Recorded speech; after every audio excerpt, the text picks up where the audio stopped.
What's up, guys? It is the Savvy Gamer, and I've got a team deathmatch on Ambush. Ambush is a relatively easy map to play on. It has two sides, one for each team to spawn on, and a center area. The center area is pretty dangerous, so I suggest taking the routes underneath, which would be the pipes. I'll show you those in the game. Another good thing about the map Ambush is that you can spawn trap very easily, especially in domination. It's also a very good map to rush on. That's why I take this upper route up into this building, and I stay up here, and I wait for people to run through the middle, such as right there, where I get a nice multi-kill, or I kill the people across the map on that building. The majority of this game I play defensive. I'm not camping, but I am playing defensive and staying on our side, though I do rush onto their side occasionally. Here, I want to talk about the drop shot. The drop shot is a great method to start incorporating into your game. I started incorporating it about a month before this gameplay, and I've gotten pretty good at it. I use it almost every time unless it's unneeded, but on close quarters, it always gives you the upper advantage on a 1v1, even 1v2 situations. So I'd suggest just working with that quick finger. For Wii, it would be your nunchuck, and I press C twice, and get down. So right off the bat, it's like a minute in, and I have a 4-person kill streak already. So I'm still staying on this R side. Like, I'm yet to go to the other side. I'm utilizing their over excitement to come and rush our spawn. So I'm using that to my advantage where I can take them out, because when you have people rush onto your side of the spawn, unless you're rushing with a few other teammates, it's going to be a 1v2 or 1v3 situation, or the other team will be ready for you, because they're pretty much staying in that area. They know where your friends are, they know where you're probably not, and where you might come in. So the other team always has the advantage if you're not rushing. So I want to talk to you guys about the new release in the Call of Duty series, which would be Call of Duty Black Ops. Some people will call it Call of Duty 7, but I'm just going to call it Black Ops. Black Ops is releasing finally for every platform on the same day. I'm not sure about PC. I didn't do my research on that. But Xbox 360, PS3, and Wii are all released on the same day, which is amazing. November 9th. They're going to be developed by Treyarch. Everybody's been a little bit shaky about that. Not many people like Treyarch, but I think it's going to be a great game. It's going to have... Now, I'm going to talk about the Wii version, but if you guys want more info, you can just let me know. The Wii version will have 12-player online mode. So that's great, because Wii has only gotten up to 10, which is this game. 8 was in World at War, 10 is in Modern Warfare.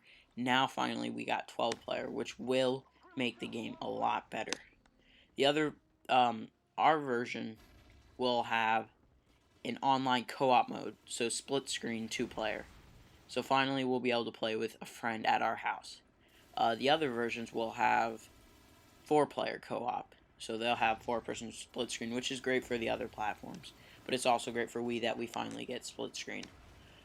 It sounds as if Treyarch is pushing for either a lack of friend codes or an opportunity to use Wii Speak, or even both.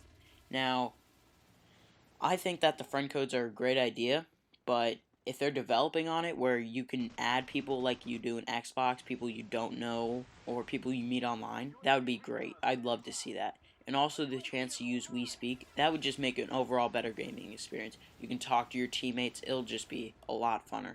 I'm glad to hear these new ideas are coming in. And from what I've heard, they have taken away kind of their old force behind this, and they've pretty much assembled everybody to work on this game.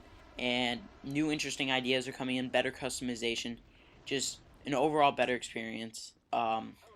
Just putting the full force behind it, it's going to be great. They're also talking about how Wii is going to have great graphics. Supposedly, you're not even going to be able to tell the difference.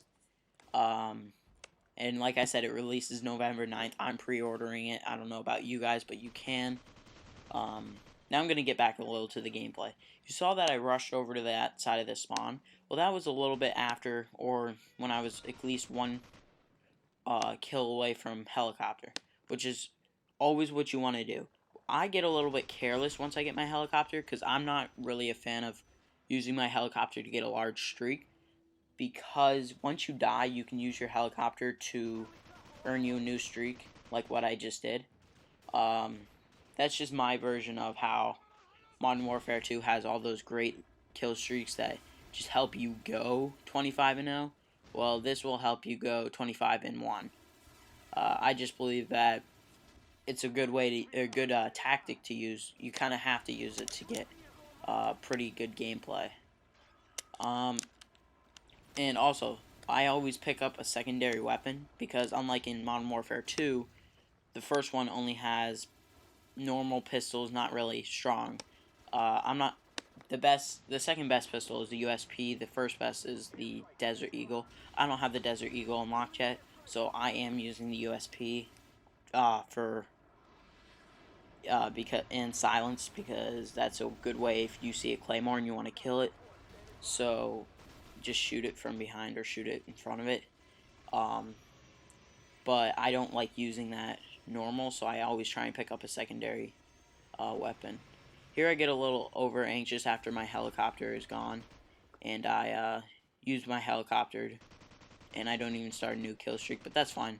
I still end up getting a good gameplay and good score. Here I want to explain why I gave those pre-shots, you know, when I couldn't even see him. I was hoping that this guy was a little bit better, and that whenever someone sees shooting on their radar, they'll turn. Well, I had the upper advantage on him because I knew where he was. He didn't particularly know where I was, so if he turned and tried to look for me, I could probably catch him and then do a drop shot on him and then end up getting the kill. I would have the advantage on the 1v1 situation. Unfortunately, he didn't see me, so I had to chase him around a little bit.